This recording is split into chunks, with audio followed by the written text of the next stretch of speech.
अस्सलाम वालेकुम। Welcome back dear students. उम्मीद करता हूँ आप लोग सब खैरियत से होंगे।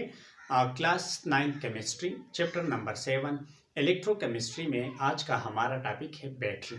अब बैटरी क्या है, किस चीज़ से बना हुआ है और ये किस तरह काम करता है। बैटरी असल में गैल्वानिक सेल से बना हुआ है और गैल्वानिक सेल का काम क्या है कि ये केमिकल एनर्जी कन्वर्ट करता है इलेक्ट्रिकल एनर्जी में, या इसी तरह हम कह सकते हैं कि बैटरी जो है ये केमिकल एनर्जी कन्वर्ट करता है इलेक्ट्रिकल एनर्जी में, या बैटरी में स्पॉन्टेनियस रिडक्स रिएक्शन होता है और वही स्पॉन्टेनियस रिडक्स रिएक्शन हमें क्या देगा, इलेक्ट्रिकल एनर्जी देगा या करंट देगा। तो चलिए टॉपिक की तरफ। टॉपिक का नाम है बैटरी। बैटरी क्या है हमारे पास? It is made from it is made from galvanic cell. किस चीज से बना हुआ है? Galvanic cell. और गैल्वानिक सेल क्या करता है? केमिकल एनर्जी कन्वर्ट करता है इलेक्ट्रिकल एनर्जी में, या इसमें स्पॉन्टेनियस रिडक्स रिएक्शन होता है और ये स्पॉन्टेनियस रिडक्स रिएक्शन हमें क्या देता है? इलेक्ट्रिसिटी या करंट देता है। तो बैटरी इसी तरह हम डिफाइन करते हैं कि battery is a device which convert क्या काम करता है? Convert chemical energy into electrical energy. Battery क्या करता है? केमिकल एनर्जी कन्वर्ट करता है इलेक्ट्रिकल एनर्जी में, या इसी तरह हम कह सकते हैं कि बैटरी में क्या होता है? स्पॉन्टेनियस खुद ब खुद रिडक्स रिएक्शन होता है। Redux reaction, and this Redux reaction produce current या इलेक्ट्रिकल एनर्जी या electricity, produce current.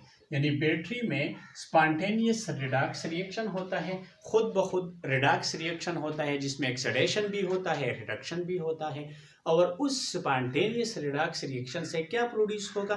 Current produce होगा। ठीक है। अब इसका कंस्ट्रक्शन हम देखेंगे। कंस्ट्रक्शन इसी तरह है बैटरी का। चूंकि ये गैल्वानिक सेल से बना हुआ है तो गैल्वानिक सेल दो कंटेनर से बना हुआ है। एक कंटेनर ये है, एक कंटेनर ये है, टू सेपरेट कंटेनर है।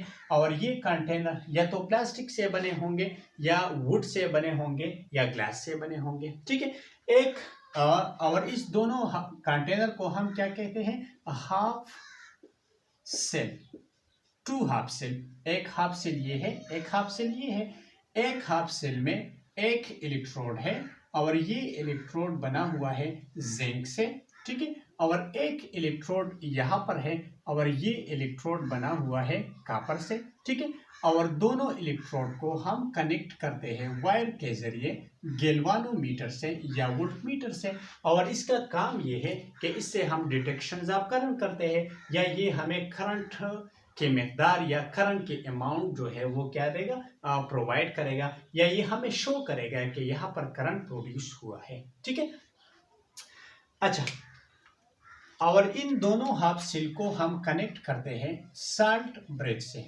और साल्ट ब्रिज क्या है? इसमें साल्ट यूज होता है और ये यू शेप ट्यूब है जिसमें साल्ट होता है। ये दोनों इलेक्ट्रिकली कनेक्ट करता है, आयंस मेंटेन करता है। इसी तरह इसमें और इसमें जो इलेक्ट्रोलाइट है वो एक दूसरे से क्या करता है? मिक्स अप होने से बचाता है। ठीक है।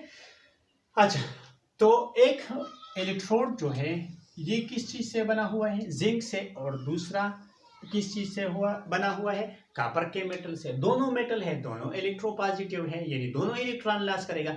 लेकिन कौन सा एलिमेंट, कौन सा मेटल फर्स्ट इलेक्ट्रॉन लॉस करता है इन दोनों में? तो जो ज्यादा इलेक्ट्रोपॉजिटिव होगा, तो कॉपर और जिंक के केस में जिंक इज मोर इलेक्ट्रोपॉजिटिव, तो ये इलेक्ट्रॉन लॉस करेगा।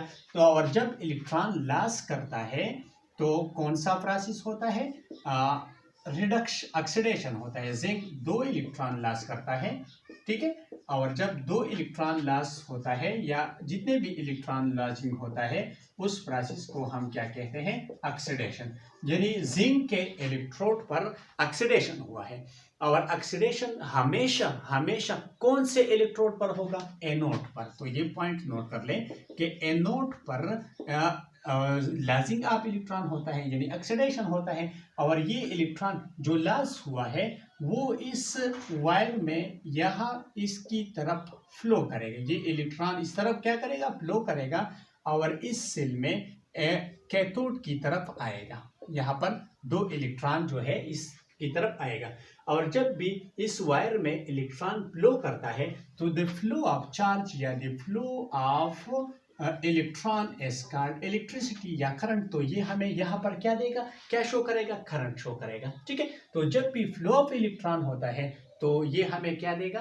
करंट देगा। ठीक है, और यहाँ पर क्या है? जिंक है, जिंक कापर है, कापर के +2 चार्ज है, और ये 2 इलेक्ट्रॉन लॉस करता है, और कापर कन्वर्ट होता है, कापर के एटम या एलिमेंटल फॉर्म में कन्वर्ट होता है। तो यहाँ पर क्या हुआ है? गेनिंग ऑफ इलेक्ट्रॉन, और जब भी गेनिंग ऑफ इलेक्ट्रॉन होता है तो उस प्रोसेस को हम क्या कहते हैं? रिडक्शन। और रिडक्शन ऑलवेज कौन से इलेक्ट्रोड पर होगा? कैथोड। यानी एनोड एक ऐसा इलेक्ट्रोड है जिस पर ऑक्सीडेशन होता है, लॉसिंग ऑफ इलेक्ट्रॉन होता है, और कैथोड एक ऐसा इलेक्ट्रोड है जिस पर हमेशा क्या होता है? रिडक्शन होता है, यानी गेनिंग ऑफ इलेक्ट्रॉन होता है। ठीक है, अब यहाँ पर ऑक्सीडेशन भी हुआ है, रिडक्शन भी हुआ है, तो ये रिएक्शन तो हमारे पास क्या है? रिडॉक्स रिएक्शन है, और ये रिडॉक्स रिएक्शन खुद ब खुद हुआ है। इसका मतलब ये है कि ये स्पॉन्टेनियस है, और जब स्पॉन्टेनियस रिडॉक्स रिएक्शन होता है तो ये स्पॉन्टेनियस रिडॉक्स रिएक्शन हमें क्या देता है? करंट। तो इसका मतलब ये है कि बैटरी जो है ये लिमिटेड सप्लाई में करंट प्रोवाइड करता है, या लिमिटेड सप्लाई में करंट प्रोड्यूस करता है। और किस तरह प्रोड्यूस करता है? स्पॉन्टेनियस रिडॉक्स रिएक्शन से। या इस तरह हम कह सकते हैं कि बैटरी जो है ये केमिकल एनर्जी कन्वर्ट करता है इलेक्ट्रिकल एनर्जी में, या बैटरी जो है ये इसमें स्पॉन्टेनियस रिडॉक्स रिएक्शन होता है, और उसी स्पॉन्टेनियस रिडॉक्स रिएक्शन से क्या प्रोड्यूस होता है? करंट प्रोड्यूस होता है। तो ये था बैटरी। नेक्स्ट लेक्चर में हम इंशाल्लाह डिस्कस करेंगे ड्राई सेल।